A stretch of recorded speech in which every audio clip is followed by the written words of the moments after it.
देखिए बच्चों, last question करने वाले हैं 16 क्वेश्चन, वेरी इंपॉर्टेंट क्वेश्चन है इसके साथ, वेरी इंपॉर्टेंट क्वेश्चन एग्जाम में मेरे प्यारे बच्चों ये आ ही जाता है। मेरे दुलारे बच्चों, आप सभी, मैं वीडियो को कंपाइल करने के लिए इसको करा रहा हूँ। ये मैंने लाइव क्लास में भी कराया था और प्रैक्टिस क्लास में मैं करा रहा था यहाँ पर फिर से रिकॉर्ड लेक्चर, तब भी मैंने इसको करा दिया है। पेड बैच में मैंने इसको करा दिया है, बट मैं वीडियो को कंपाइल कर रहा हूँ। एक पूरी वीडियो 9 चैप्टर की होगी, इसमें इंट्रोडक्शन से लेकर लास्ट तक सब कुछ होगा, वो बना रहा हूँ मैं, इसलिए इसको दोबारा फिर रिकॉर्ड करके आपके सामने भेजूंगा मेरे प्यारे बच्चों। तो आप सभी गौर करिए, बहुत इंपॉर्टेंट क्वेश्चन पे मैं क्वेश्चन पढ़ता हूँ। अब देखिए क्वेश्चन को, क्वेश्चन क्या कह रहा है। क्वेश्चन कह रहा है मेरे प्यारे बच्चों, the angles of elevation of the top of tower from the 2 points. अब क्वेश्चन देखो, angles of elevation of the top of tower from the 2 points at a distance of 4 meter and 9 meter from the base of tower and in the same straight line with it are complementary, ठीक है। Prove that the height of tower is 6 meter। बहुत बहुत अच्छा, बहुत प्यारा question है। देखिए कह रहा है क्वेश्चन में, देखो ये मेरे पास कोई बच्चों टावर है, ये भी कोई टावर है, ओके।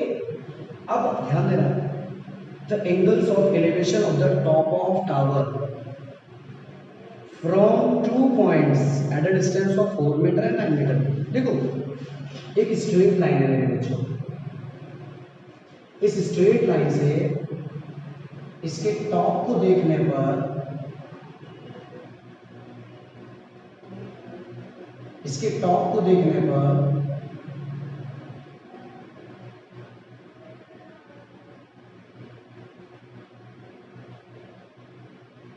एंगल ऑफ एलिवेशन, आप ध्यान दीजिए बेटे, ध्यान दीजिए सही से, आप ऐसे कर देंगे, ओके।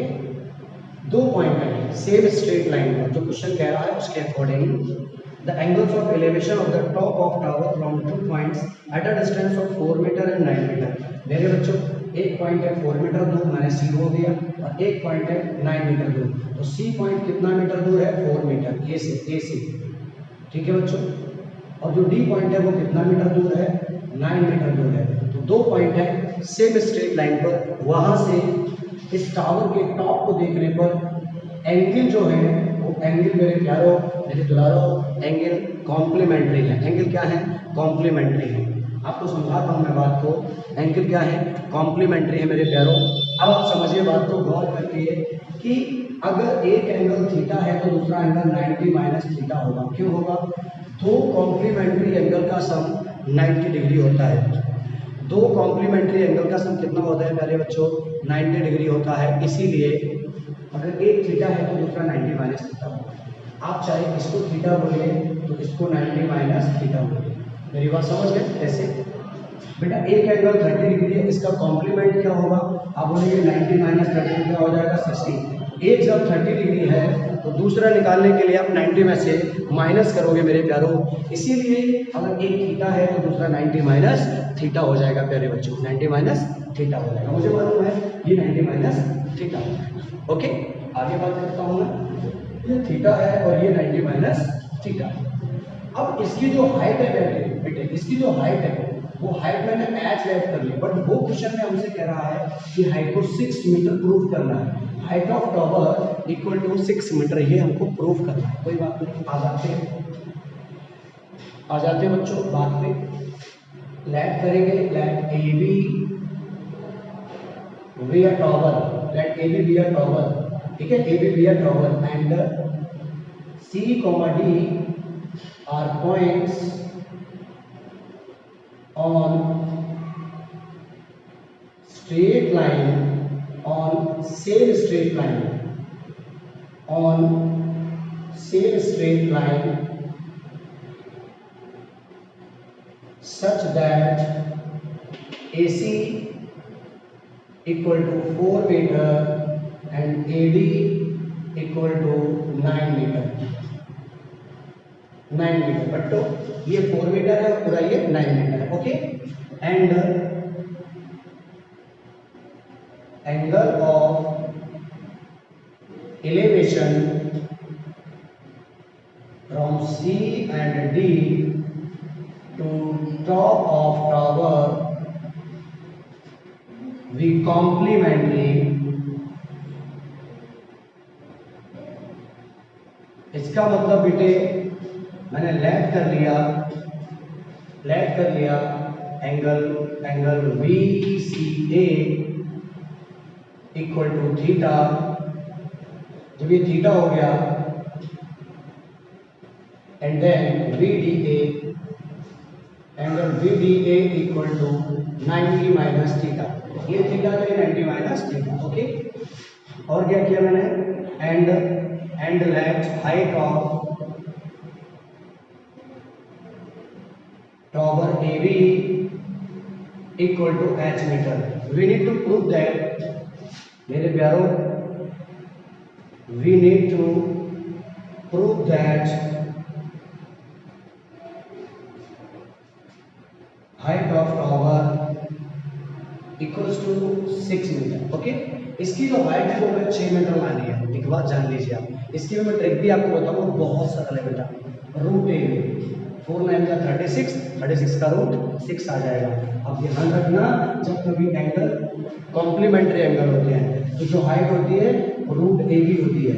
ए मतलब 4 × 9, ये हो गया 36, तो इसका आंसर कितना आ गया 6 मीटर। अपने आप से सही है, एकदम सही है, गलत नहीं। ठीक है, अब चलते हैं बच्चों इसको पूरी तरह से सॉल्व करना। Now in right angle triangle, आप चाहे पहले इसमें जाओ या इसमें जाओ, VAC में मेरे बच्चों अब देखो ये थीटा है, इसके सामने ये परपेंडिकुलर है और ये बेस है। परपेंडिकुलर बेस सारे क्वेश्चंस में करा चुका हूँ। tan इन्वॉल्व होगा, क्या इन्वॉल्व होगा यहाँ पे, tan theta equal to P/V। P कितना है AB, V कितना है AC, tan theta equal to P कितना है H और AC कितना है 4। मेरे बच्चों इक्वेशन नंबर फर्स्ट हो गया क्लियर। आगे बढ़ते हैं, एंड अगेन नहीं, अब ट्रायंगल दूसरा बन रहा है। इन राइट ट्रायंगल VAD मेरे बच्चों ये थीटा है, इसके लिए ये परपेंडिकुलर और पूरा बेस है, कोई समस्या नहीं है। tan थीटा लेकिन थीटा नहीं है, 90 माइनस थीटा है, तो tan 90 minus theta equal to बच्चों tan है ना, थीटा की जगह पर क्या आ गया 90 माइनस थीटा आ गया। तो परपेंडिकुलर अपॉन बेस, परपेंडिकुलर क्या है AB अपॉन बेस क्या है AB। आप समझ लो tan 90 माइनस थीटा क्या होता है cot theta. tan 90 minus theta क्या होता है बच्चों, cot थीटा होता है। मेरे प्यारों cot theta equal to AB H upon AD which is 9। तो समझ में आया आपको, आया। अब देखो बच्चों ये जो cot थीटा होता है, ये cot थीटा क्या होता है, ये cot थीटा हम लिख सकते हैं 1/tan theta equal to H upon 9। बेटे क्रॉस मल्टीप्लाई कर लो, tan ऊपर पहुंच जाएगा, इसका 9 ऊपर पहुंच जाएगा, इक्वेशन नंबर सेकंड हो जाएगा। अब बात समझो मेरे लाडलो, tan theta equal to H upon 4 है और tan theta equal to 9 upon H है। एक्चुअली ये भी tan थीटा, ये भी tan थीटा, तो मैं क्या लिखूंगा बेटे यहाँ पर, from equation first and second. मेरे प्यारों tan थीटा का वैल्यू ये है, tan थीटा का वैल्यू ये है, तो मैं क्या करूंगा H upon 4 equal to 9 upon H, cross multiply H square equal to 4 × 9, H equal to 36 पे रूट, तो H इक्वल टू क्या निकल के आएगा मेरे बच्चों 6 मीटर। मैं कह सकता हूँ hence height of tower equal to 6 metre, और लाइन खींच के लिख दूंगा बेटा मैं हेंस प्रूव। ये हमारा लास्ट क्वेश्चन था प्यारे बच्चों। अगर आपको सच में वीडियो पसंद आई है, सच में पूरा लेक्चर समझ में आया है, तो मेरे लाडले बच्चों, मेरे प्यारे बच्चों, 10th क्लास वालों, 11th क्लास वालों, 9th क्लास वालों, चैनल को सब्सक्राइब जरूर कर लेना, वीडियो को लाइक कर देना बेटा, और हाँ अपने दोस्तों के साथ ज़रूर शेयर करना अगर आपको ये पसंद आया है तो, और नहीं आया है तो कुछ नहीं करना, कोई दिक्कत नहीं, आप सभी ध्यान रखिए। Wish you very all the best.